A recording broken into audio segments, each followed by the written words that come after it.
Batu bara merupakan batuan sedimen mudah terbakar yang terbentuk dari tumbuh-tumbuhan dalam lingkungan tanpa oksigen dan terpengaruh temperatur serta tekanan yang berlangsung sangat lama.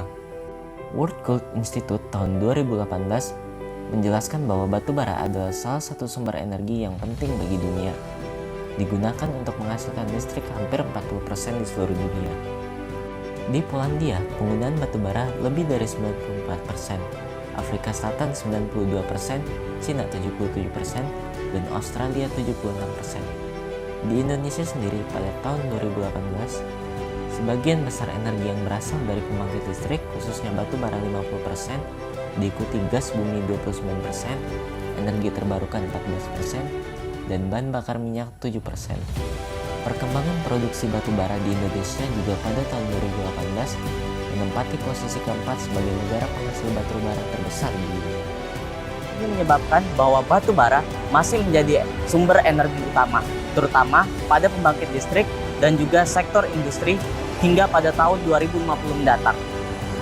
Namun, terdapat juga beberapa efek negatif yang ditimbulkan seperti proses eksploitasi batu bara menghasilkan void yang menampung air asam tambang.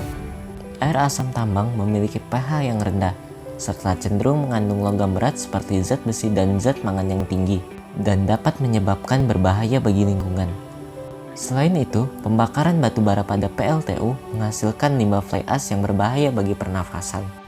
Apabila dibiarkan, maka akan menjadi masalah dengan siklus berkepanjangan. Lantas, timbul pertanyaan, bagaimana kita dapat menyelesaikan berbagai permasalahan tersebut?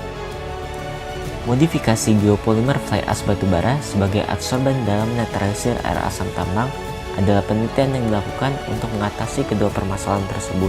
Tujuan dari penelitian ini adalah menganalisis fly ash sebagai adsorban air asam tambang melalui ilmu pengetahuan yang berlandaskan teori kimia yang dikombinasikan dengan uji lapangan.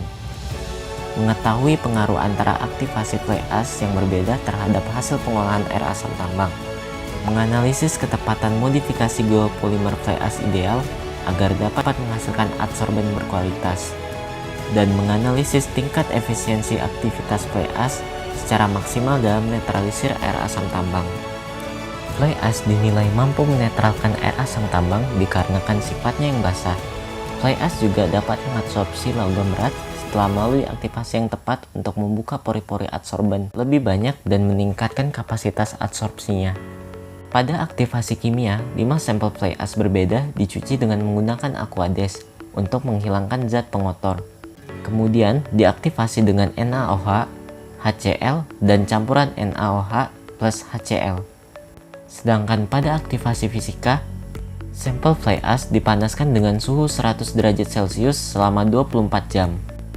Fly ash yang telah kering kemudian diambil sebanyak 10 gram untuk menetralisir air asam tambang sebanyak 0,5 liter selama 15 menit.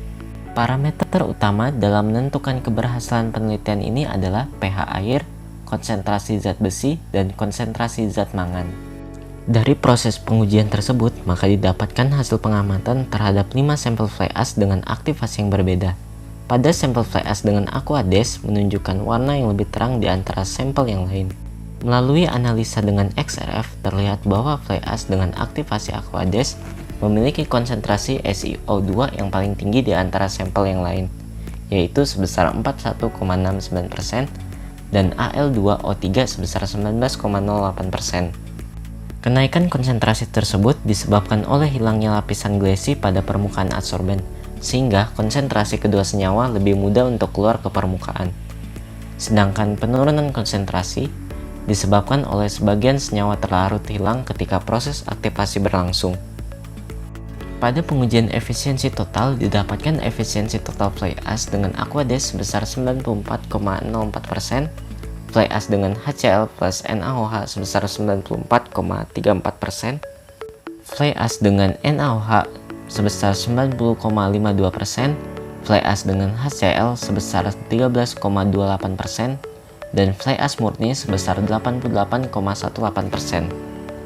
Pada fly ash dengan aktivasi aquades, penurunan konsentrasi logam besi sebesar 91,02%, yang secara berturut-turut dari 0,36 mg per liter, 1,27 mg per liter, dan 0,6 mg per liter jadi 0,05 mg per liter, 0,08 mg per liter, dan 0,07 mg per liter.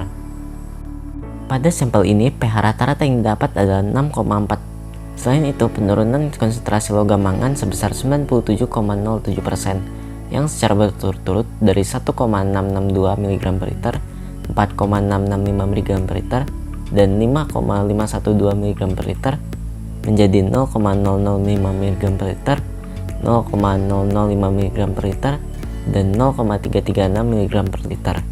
Pada pengujian fly ash dengan aktivasi HCl melepaskan zat logam berat sehingga bersifat desorpsi. Hal ini membuktikan bahwa aktivasi adsorben dipengaruhi oleh zat kimia yang mengaktifasi.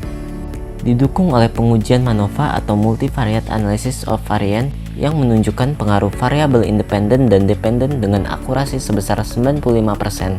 Selanjutnya, residu fly ash pasca penggunaan adsorpsi dapat diolah menjadi bahan bangunan ramah lingkungan, sehingga bersifat zero watts atau ramah lingkungan.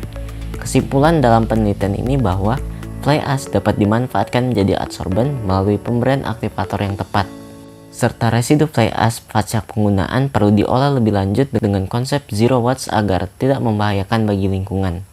Saya General Manager PT Lamindo Intermoticon mendukung sepenuhnya atas kegiatan. Semoga berhasil menjadi juara. Saya, Fauzan Abiu Pratama, siswa dari SMA Negeri 1 Bunyu, siap mengikuti kompetisi penelitian siswa Indonesia tahun 2020 karena meneliti itu seru.